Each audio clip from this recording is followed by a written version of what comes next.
a rejoint. Il est certain que le Premier ministre, évidemment, veut montrer son autorité, sa détermination, mais que ça va laisser de sacrées traces au Parti socialiste. Lucas Arnounas appelait déjà tout à l'heure à des sanctions contre les députés qui avaient affirmé qu'ils voteraient contre ce texte en disant qu'ils avaient franchi une forme de Rubicon. Ça va tendre la préparation du Congrès au PS.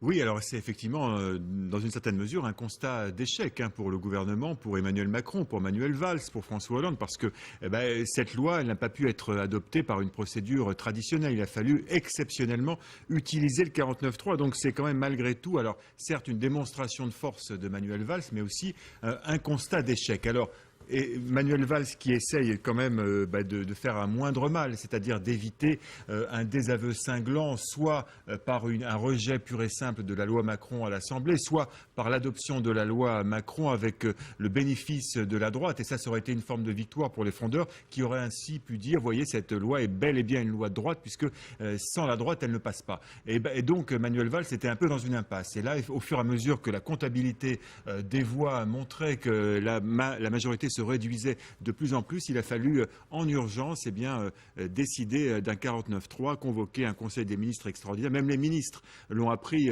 au cours de leur déjeuner qu'ils devaient rallier en toute urgence l'Élysée pour le conseil des ministres extraordinaire. Donc c'est dire qu'il y avait feu au lac et que Manuel Valls a dû essayer de colmater les brèches, car effectivement ce qui se joue, c'est bien sûr le congrès du Parti socialiste. Alors ce qui a en partie pu faire basculer les choses, c'est ce week-end, et c'était sur notre antenne d'ailleurs, la décision publique de Benoît Hamon de voter contre, non pas une abstention mais un vote contre, ce qui du coup a décomplexé un certain nombre de frondeurs. Et à partir de là, la machine s'est enrayée. Et effectivement, un ancien ministre, un poids lourd du Parti socialiste qui décide de voter contre, c'était là une nouveauté, une vraie nouveauté. Et c'est ce qui a commencé à enclencher ce processus auquel on aboutit aujourd'hui. Lucas Arnounas, pendant le week-end, il y avait déjà dans l'entourage de Manuel Valls une réflexion sur l'usage du 49.3, ou tout ça c'est plutôt improvisé dans la journée? Je ne suis pas dans ce détail-là du déroulé d'aujourd'hui. Moi, je sais que nous avons travaillé au Parlement pour réussir à avoir une majorité jusqu'à la dernière minute. Mais pour revenir sur ce que disait Frédéric Delpech, pardon. Oui, Michel Delpech, c'est quelqu'un d'autre. Oui. En même temps, Frédéric, sans rentrer un peu dans nos tambouilles internes, un petit éclairage quand même. On parle beaucoup du congrès du Parti socialiste. Arnaud Montebourg et Benoît Hamon ont signé la même contribution générale. Et Arnaud Montebourg appelait à voter la loi pour la croissance et l'activité. Mais je constate quand même que ce que l'on appelle l'aile gauche aujourd'hui dans le Parti socialiste, qui est représenté par Emmanuel Morel, Jérôme Guedj, Marie-Noëlle Lienemann, a aujourd'hui plus de poids politique au sein de mon parti que Benoît Hamon. Donc, la sortie de Benoît Hamon, ancien ministre du gouvernement de Jean-Marc Ayrault et de Manuel Valls, pas il y a 2-3 ans, il y a quelques mois, fait aujourd'hui une sortie en écrivant même à tous les députés les raisons pour lesquelles il va voter contre. Moi, j'y vois là, pardon, de sa part, une stratégie qui n'a d'autre lisibilité que ce congrès. Et tout ça n'est pas au niveau. Ce n'est pas au niveau d'un responsable politique qui a été en plus membre du gouvernement. Ce n'est pas au niveau. Et donc, il faut le dénoncer très clairement. Est-ce que du côté du MoDem, l'usage du 49.3 est toujours vécu, lu, interprété comme une forme de coup de force institutionnel, ou en tout cas dans l'aspect le plus autoritaire qu'autorise le fonctionnement des institutions? Je crois que le problème du 49.3, c'est qu'il règle un problème le jour où on l'utilise et il complique énormément les choses pour la suite. C'est ça la réalité. Quand j'entends mon collègue socialiste dire qu'il est étonné parce qu'on s'intéresse comme ça mais c'est bien une crise socialiste à laquelle on assiste. Parce qu'il n'y a que 2 cas de figure où on utilise le 49.3. Soit c'est parce qu'on a une majorité vraiment très faible. Le Premier ministre est arrivé, la majorité, ça s'est joué quasiment sur une circonscription ou 2 circonscriptions. Et là, on sait qu'on va traîner. Et donc, le 49.3, c'est utile dans ces cas-là. Mais ce n'est pas du tout la situation politique aujourd'hui. Le Parti socialiste a une confortable majorité à l'Assemblée nationale. En plus, il s'est allié avec des écologistes, avec lesquels il a fait un contrat de gouvernement lorsque François Hollande est arrivé à l'Élysée. Donc, c'est bien ça la crise. Donc, la crise, elle est bien interne à la majorité, totalement. Elle s'est faite complètement à l'intérieur de la majorité. surmonter la crise. Et donc, la vraie question, c'est ce 49.3, c'est finalement une sorte de pommade par rapport à une plaie qui est là, mais sans soigner la plaie elle-même. Et la plaie ne va faire que s'ouvrir encore plus. Alors, vous parlez du congrès du Parti socialiste, vous avez raison, et en même temps, il faut bien que... Honnêtement, c'est moi qui lui en ai parlé. Oui, Lui aurait préféré ne pas en parler. Il faut bien comprendre que le congrès du Parti socialiste, les Français s'en moquent. Ce qui intéresse les Français, Je suis bien d'accord. c'est de savoir... Ce qui intéresse les Français, On a encore c'est un de point savoir, commun. Vous voyez, je suis dans d'accord les avec vous. différents... On en a certainement beaucoup d'autres.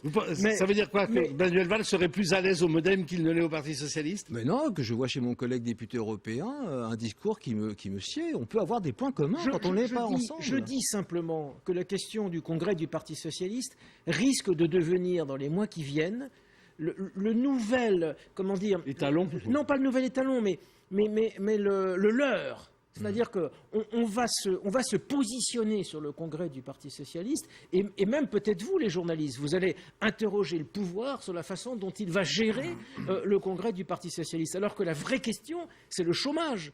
La vraie question, c'est la situation économique dans notre pays. Moi, je pense que le vrai problème, c'est un gouvernement socialiste, a priori, ça se veut une majorité sociale.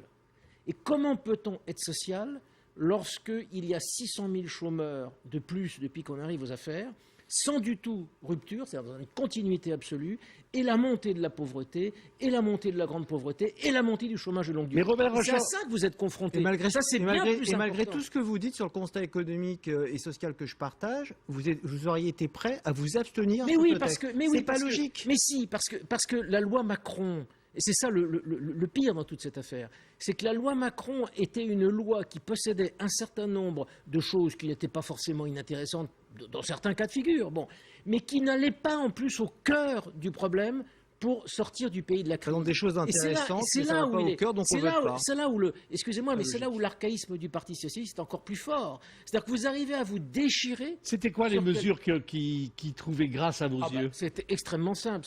Il faut tester le contrat unique pour sortir du chômage dans lequel on est aujourd'hui. Si on ne met pas en place quelque chose, il faut mettre en place une simplification absolument considérable. Je vous signale au passage que la loi Macron est une loi qui complexifie beaucoup plus partout. Parce que quand une majorité est faible et qu'il faut faire passer dans les amendements tel ou tel type de réforme, on complexifie. Regardez la question de l'ouverture du dimanche.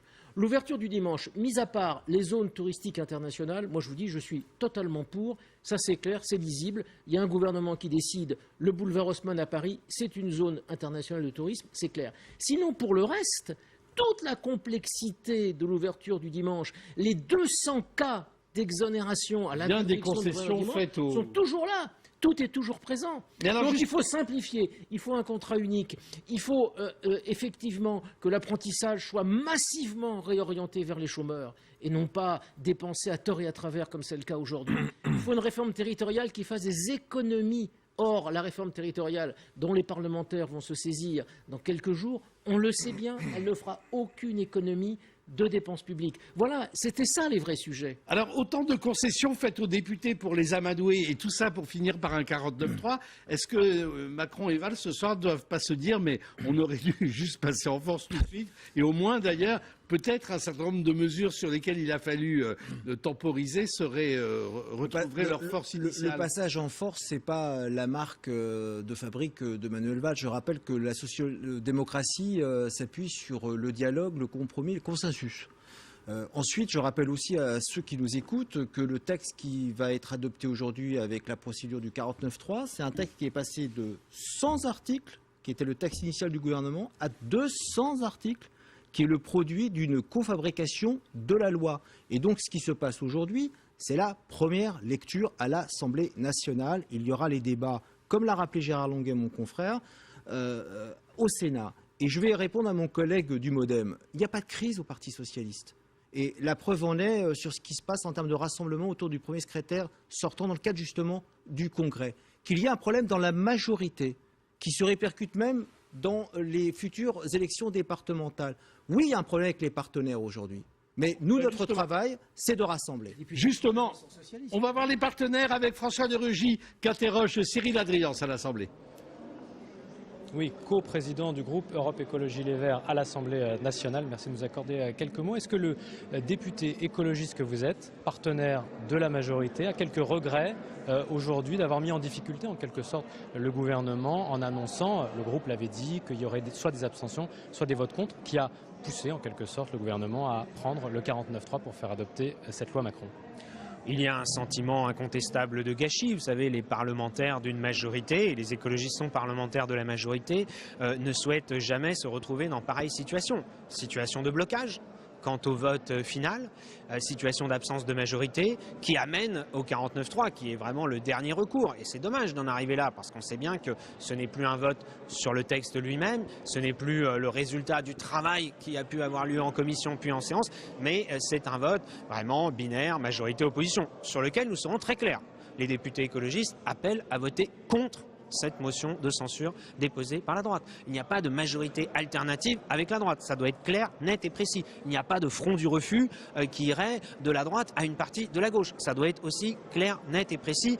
Et le débat sur la motion de censure permettra de le démontrer. Mais il faut surtout en tirer les leçons pour l'avenir. On ne peut pas se retrouver dans pareille situation dans les 2 années de mandat qu'il nous reste. Eh bien, il faut qu'il y ait un dialogue au sein de la majorité. Il faut que le gouvernement et la majorité trouvent les moyens de se réélargir au lieu de se rétrécir, au lieu de se replier. C'est vrai que le sentiment qu'on a eu avec la loi Macron, c'était plutôt un repli, plutôt la tentation de passer, certains disent en force, d'autres diraient en douce, en se disant ça va passer in fine. Eh bien non, on a vu qu'il n'y avait pas de majorité et comme toujours, le fond et la forme sont indissociables. La méthode de travail préalable, si on recherche des compromis, si on recherche par la négociation des positions communes, on évite de se retrouver dans des situations comme celle-là. Très court, est-ce que vous avez le sentiment d'avoir mis en difficulté le gouvernement? Non, nous avions dit il y a plus d'1 mois au gouvernement que nous ne pouvions pas voter la loi Macron telle qu'elle était si elle n'était pas profondément transformée. Je crois que c'est au sein du groupe socialiste, au sein du Parti socialiste, qu'il y a un congrès, qu'il y a des histoires de tendance, de posture. Il faut en sortir d'ailleurs. La majorité doit sortir de cela et pour en sortir, c'est par le dialogue que chacun prenne ses responsabilités. Mais tout le monde, les parlementaires comme le gouvernement. Merci beaucoup, M. Berrugier, d'avoir répondu en question à nos Merci beaucoup, Cyril. En direct à nos questions, pardonnez-moi. Merci beaucoup, Cyril Adrian et François Drugy. Voilà le point qu'on pouvait faire sur cet usage de l'article 49.3 de la Constitution, qui est évidemment est un point marquant dans la vie politique parce qu'il est relativement rare. C'est aussi le dépôt de la motion de censure de l'UMP qui sera examiné jeudi soir. Autre point d'actualité, on va en parler tout de suite avec Thomas Clé, c'est la Cour d'appel qui vient d'annuler l'arbitrage tapis et va reprendre le dossier. Robert Rochefort, le MoDem a été en pointe. J'allais vous dire vous n'avez pas besoin de me souffler. Mais une fois de plus, François Bayrou a été, et je crois que vous pouvez en témoigner, et je dois dire malheureusement qu'il a été le seul dans la classe politique. Et avec Jean-Pierre Levade, qui effectivement était avec nous, et nous avons été les seuls. Je dois absolument confirmer ce que vient de dire M. Rochefort. François Bayrou a été, au départ de cette affaire, celui qui a dénoncé le scandale, plus haut que tout le monde, et qui l'a porté médiatiquement. Alors, il y a eu 1 ou 2 autres personnes. Il y a eu Charles de Courson, qui a été centriste aussi. Il y a même eu Jérôme Cahuzac. Il faut le rappeler aujourd'hui, puisqu'on connaît son destin par la suite, mais Jérôme Cahuzac a été le seul socialiste à dénoncer également cette affaire dès l'origine. Ça ne fait pas beaucoup, hein. 3 parlementaires, et François Bayrou n'était pas parlementaire, 3 parlementaires sur cette affaire, ça ne fait pas beaucoup pour redresser quand même une situation qui était tout à fait anormale. Merci beaucoup Thomas Clé. On peut lire d'ailleurs, parce que vous avez profité de l'occasion, un code de l'arbitrage commenté. Ça expliquera beaucoup de choses, à la fois de cet arbitrage-là et du fait que vous l'ayez d'emblée contesté. C'est ma spécialité. Vous l'avez contesté. Merci beaucoup. Allez, le 5 à 7 continue dans un instant, le journal.